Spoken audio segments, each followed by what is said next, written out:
हमारे गार्जियन चंद्रदेव बाबू, पूर्व जिला अध्यक्ष इंदुभूषण बाबू,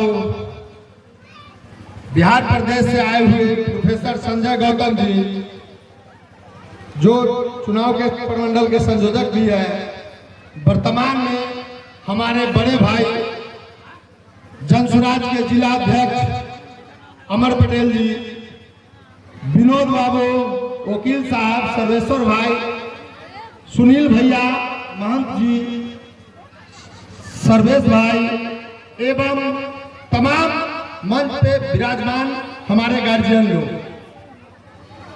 इस सभा में उपस्थित तमाम महिलाएं, पुरुष, गार्जियन, नौजवान साथी, माताएं, बहनें, सभी लोगों को मेरा प्रणाम। आज जो इस सभा में हम लोग उपस्थित हुए हैं, उसका मुख्य उद्देश्य है, जो हम लोग वर्तमान की सरकार से त्रस्त हो चुके हैं। आज इस सरकार से त्रस्त होकर के हम लोग, इससे पहले हम लोगों के पास कोई विकल्प नहीं था। पहले हम इस दल के बारे में आप लोगों को बता दें, जनसुराज के बारे में। जनसुराज का गठन तब किया गया जब इससे पूर्व 2015 की सरकार बनाने में हमारे प्रशांत किशोर जी के पास माननीय मुख्यमंत्री जी, वर्तमान के जो मुखिया हैं, वो गए थे कि भाई हम लोग मिल गए, इस चुनाव में आप आइए, हमको मदद कीजिए और हम लोग मिलकर बिहार में विकास का बात करेंगे, पलायन रोकने पे बात करेंगे।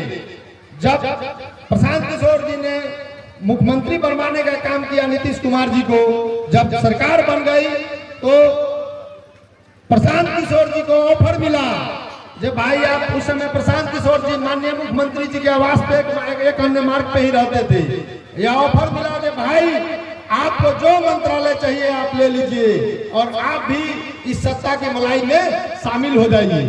प्रशांत किशोर जी ने कहा, नहीं माननीय मुख्यमंत्री जी, बिहार में यदि सत्ता की, उनको पार्टी में ही बहुत बड़ा पद दिया गया था, निजी सलाहकार भी बनाया गया था, सब कुछ को उन्होंने त्याग दिया, पद भी ग्रहण नहीं किया उन्होंने। और उन्होंने कहा कि नहीं, आपको रोजगार प्लान पे बात करना होगा, लेकिन हमारे मुखिया उनकी बातों को नहीं माने। तो आज से 3 साल पूर्व प्रशांत किशोर जी हर गांव घूम के गांव की ओर चल पड़े। जब गांव में गए तो हम लोग तो पटना राजधानी से थोड़ा करीब है, संजोग विद्युपुर और राघोपुर दोनों ब्लॉक एक ही विधानसभा में पड़ता है, हमारे राघोपुर विधानसभा में। जब हम लोग सीतामढ़ी, मधुबनी, दरभंगा, पूर्णिया, खगड़िया जाएंगे, जब प्रशांत किशोर जी सभी जिला का दौरा किए तो गांव में जाके लगा उनको, दे रे भाई ये क्या हो रहा है बिहार में। आज बिहार में कहीं भी एक भी जगह ऐसी व्यवस्था नहीं है जहां की कोई लोग 10-15 हजार की नौकरी करे। आप चले जाइए दिल्ली, मुंबई, कोलकाता, गुजरात, किसी भी स्टेट में 10 हजार की नौकरी का दिक्कत नहीं है। बार बार कहने के बावजूद भी हमारे मुखिया जो बिहार के वर्तमान है वो नहीं माने इस बात को। और जब प्रशांत किशोर जी लोगों के पास गए तो लोगों ने कहा कि भैया आप दल बनाइए। आज से 7-8 महीना पहले दल का गठन किया गया पटना में। जब दल का गठन किया गया तो यह तय हुआ कि भाई यह जनसुराज पार्टी का जो नाम पड़ा, यह जनसुराज पार्टी क्या करेगी, जब चुनावी मुद्दा क्या होगा, हम लोग सरकार बनाएंगे तो हम लोग क्या करेंगे। तो उस परिस्थिति में जो मैनिफेस्टो आप सभी लोगों के हाथ में दिया गया है, यह 5 मुद्दे पे बात करने की बात हुई। जैसे ही जनसुराज की सरकार बनती है तो सबसे पहला काम पंचायत से लेकर प्रखंड से मैक्सिमम जिला मुख्यालय तक आपको 10 से 15 हजार की नौकरी की व्यवस्था कराया जाएगा। नंबर दूसरा बात यह तय हुआ कि जो भी 60 वर्ष से ऊपर के बुजुर्ग महिलाएं, पुरुष हैं, उनको आज हमारे बिहार के मुखिया 400 रुपया मात्र भीख के रूप में दे रहे थे। बार बार चिल्लाने के बाद अभी कुछ दिनों पहले तय किए हैं 1100। लेकिन हम लोगों का जो मैनिफेस्टो जारी किया गया उसमें क्लियर किया गया है, जो नवंबर में सरकार बनती है तो दिसंबर से हर बुजुर्ग को पेंशन मिलेगा, प्रति महीना 2000। नंबर तीसरा बात, आज हमारे बच्चे स्कूल में जो जाते हैं पिलुआ वाला खिचड़ी खा के आते हैं, पढ़ाई के नाम पे 0 बटे सन्नाटा है। तो तो यह तय हुआ कि हर पंचायत में मॉडलर स्कूल की व्यवस्था कराई जाएगी। लेकिन मॉडलर स्कूल का व्यवस्था होने में, इंफ्रास्ट्रक्चर बनने में समय लगेगा। तो वह समय उतने दिनों तक हमारे राज्य के हर वर्ग के बच्चे जाएंगे पढ़ने के लिए प्राइवेट स्कूल में, उसका फीस वहन करेगी जन स्वराज की सरकार। नंबर चौथा बात, आज जितने भी महिलाएं यहाँ बैठे हुई हैं, हर महिला ग्रुप लोन से परेशान है। आप सभी लोग ग्रुप लोन लेकर के इतना परेशान है, मैं हर गांव हर वार्ड में जाकर के देखता हूं लोगों को। यदि घर में कोई मरा पड़ा हुआ भी हो तो भी वह ग्रुप वाला करके और परेशान करके पैसा किसी न किसी तीसरे ग्रुप पर्सन से लेके ही जाता है। तो यह तय किया गया जन स्वराज की मैनिफेस्टो में, जो भाई जन स्वराज की सरकार बनती है तो यह ग्रुप लोन की व्यवस्था जो है यह खत्म करके सरकार अपनी गारंटी पे महिलाओं को मात्र 4% ब्याज पर लोन का व्यवस्था कराएगी। सरकार इस लोन का गारंटी लेगी और रोजगार करने की व्यवस्था के लिए महिलाओं को लोन जन स्वराज की सरकार की गारंटी पे दिया जाएगा। आज मजदूरों के साथ जो हो रहा है, जो मनरेगा का पैसा आपके खाते में आता है, इसमें से कुछ लोगों का नाम जरूर मनरेगा कार्ड, जॉब कार्ड में होगा, लेकिन वह पैसा यहाँ का दलाल लेके चला जाता है और आपको 100-200 रुपया दे दिया जाता है। तो यह तय हुआ जब भाई कृषि से किसान को से और मजदूर को डायरेक्ट मनरेगा से जोड़ा जाएगा, ताकि किसानों को फसल अच्छा उगाने के लिए मजदूर की व्यवस्था की जाएगी और उसका पैसा जन स्वराज की सरकार मनरेगा के तहत आपको पे कराएगी।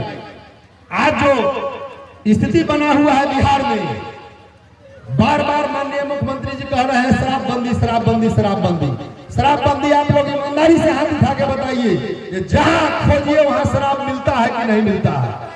शराब बिक रहा है पूरे बाजार में कि नहीं बिक रहा है? आज यह शराबबंदी के कारण यह स्थिति हो गया है बिहार में, जो हम लोग कभी सुना करते थे पंजाब में, जो भाई उल्टा पंजाब है। आज लगभग तमाम सभी वार्ड में, हमारे पंचायत हो तो या हमारे विधानसभा के 4400 पंचायत के हर वार्ड में 1-2 बच्चा स्मैक का शिकार हो गया, ड्रग्स का शिकार हो गया है, सूखा नशा का शिकार हो गया है, जिसके कारण कि सिर्फ और सिर्फ यह शराबबंदी है। आज शराबबंदी यदि नीतीश जी कराए हैं तो यह 1.5 लाख लोग जेल में क्यों बंद है? और नीतीश कुमार जी के पुलिस भ्रष्ट अफसर सिर्फ और सिर्फ दारू और बालू के रोजगार में लगे हुए हैं। एक आदमी को 1 गिलास तारी पी ले रहा है, उसको पकड़ के ले जा करके जेल में बंद कर दिया जाता है। लेकिन खुलेआम शराब माफिया जो शराब बेच रहा है, उसको थाना प्रभारी पैसा लेकर के और आधा गाड़ी माल खुद रखता है, आधा गाड़ी डिलीवरी करने वाले को दे देता है। यही हमारी वर्तमान सरकार की व्यवस्था को देख करके, और जब प्रशांत किशोर जी ने यह निर्णय लिया, शराब पीना अच्छी चीज नहीं है, हम लोग भी इस चीज को बहुत नेगलेक्ट करते हैं, लेकिन उन्होंने तय किया है तो जैसे ही जन स्वराज की सरकार बनती है तो पहला घंटा यह शराबबंदी का झूठा खेल जो है इसको खत्म कर दिया जाएगा। और शराबबंदी से जो पर्स यह 5000 करोड़ रुपया माफिया और पुलिस अफसरों के पास जा रहा है, वो पैसा से उच्च स्तरीय शिक्षा का व्यवस्था कराया जाएगा। आज हमारे वर्तमान विधानसभा में, जिस विधानसभा से मैं आता हूँ, इस विधानसभा का बदहाली जाकर के हम लोग, जो आप लोग तो खूब भली भांति समझ रहे होंगे, राघोपुर में जब बाढ़ की समस्या आती है, यदि किसी को सांप काट लेता है तो वह आदमी हॉस्पिटल नहीं पहुंच पाता है इलाज के अभाव में और मर जाता है राघोपुर में दम तोड़ के। और इस राघोपुर का दुर्भाग्य कितना बड़ा हुआ, जो इस राघोपुर में ऐसे लोगों के हाथ में सत्ता और शासन दिया, 35 वर्षों तक पहले बाप को बनाया, फिर माँ को बनाया, फिर बेटा को बनाया। बेटा को इस उम्मीद में लोगों ने एक बार मौका देके देखा कि भाई यह नया पीढ़ी है तेजस्वी, इनकी माता श्री तो कुछ नहीं किए, बेटा कुछ करेगा। लेकिन बेटा ने भी क्या खेल किया जो माता श्री और पिता श्री ने किया। उनकी माता श्री जब यहाँ से विधायक बन के गई तो मुख्यमंत्री रहने का काम किया। जब मुख्यमंत्री काल रहा उनका, उसके कुछ दिन बाद उनके बाबूजी रेल मंत्री बने, लेकिन न रेल के नाम पे कुछ यहाँ हो पाया। अपने गोपालगंज में रेल के पटरी जरूर ले गए, लेकिन राघोपुर के लोग को आज भी रेल से वंचित रखा गया। न कोई रेलवे का व्यवस्था कराया गया, न ही कोई मेट्रो, न ही कोई मेडिकल हॉस्पिटल का व्यवस्था कराया गया, न ही तो कोई मेडिकल कॉलेज का व्यवस्था हुआ, न ही कोई इंजीनियरिंग कॉलेज का व्यवस्था हुआ। राघोपुर में सिर्फ और सिर्फ हर साल होता है यह खेल, जो सड़क बनाने के लिए पैसा आता है और वह पैसा बंदरबाट कर दिया जाता है।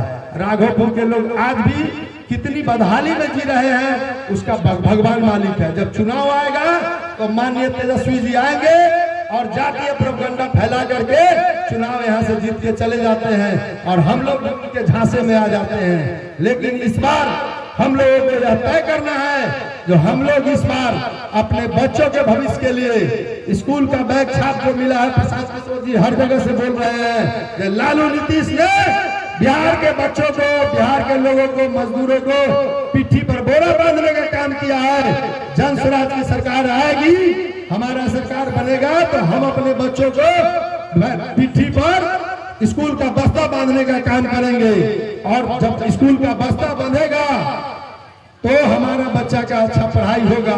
जब अच्छा पढ़ाई होगा तो हमारे बच्चों का रोजगार का भी यही व्यवस्था होगा। इस बार प्रशांत किशोर जी तय कर दिए हैं जो दिसंबर दिवाली और छठ में जो बच्चे हमारे घर आएंगे दिल्ली, कलकत्ता, मुंबई से, हमारे भाई हो, आपके पति हो, आपके बेटा हो, जो लौट के आएंगे वह दिवाली और छठ के बाद 10-15 हजार की नौकरी करने के लिए दिल्ली, कलकत्ता, मुंबई कब नहीं जाएंगे। उनको यही नौकरी की व्यवस्था कराई जाएगी और वो यही काम करेंगे। आज जो इतनी महिलाओं का भीड़ देख रहे हैं आप लोग, वो सिर्फ और सिर्फ रोजगार प्लान का फेरा है। 80% परिवार में पुरुष नहीं रह चुका है यहाँ बिहार में, जबकि आप अदर स्टेट में जाकर देखिए तो हर घर में 80% पुरुषों के यहाँ परिवार में यह परिस्थिति बना हुआ है कि घर में कोई देखने वाला नहीं है।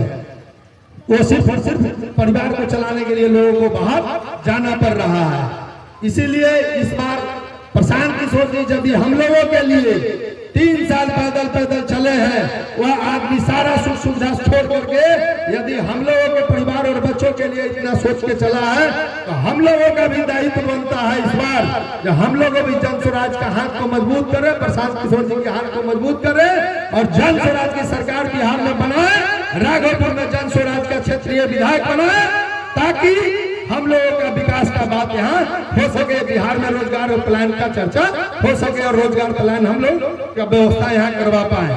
और इस बार हम लोग यह संकल्प लीजिए कि हम लोग गोपालगंज वाले को और क्षेत्र से बाहर वालों को विधायक नहीं बनाएंगे। हम लोग हर परिस्थिति में जन स्वराज का विधायक बनाएंगे, अपने परिवार के लोगों को विधायक बनाएंगे, क्षेत्रीय लोगों को विधायक बनाएंगे। इन्हीं तमाम बातों के साथ बहुत वक्ता लोग हमारे प्रदेश से भी आए हुए हैं, उनकी बातों को आप लोग सुनिए। इन्हीं तमाम बातों के साथ मैं अपनी वाणी को विराम देता हूँ। बहुत बहुत धन्यवाद। आप लोग जो इतनी बड़ी बहुमूल्य समय निकाल के आए उसके लिए फिर से मेरा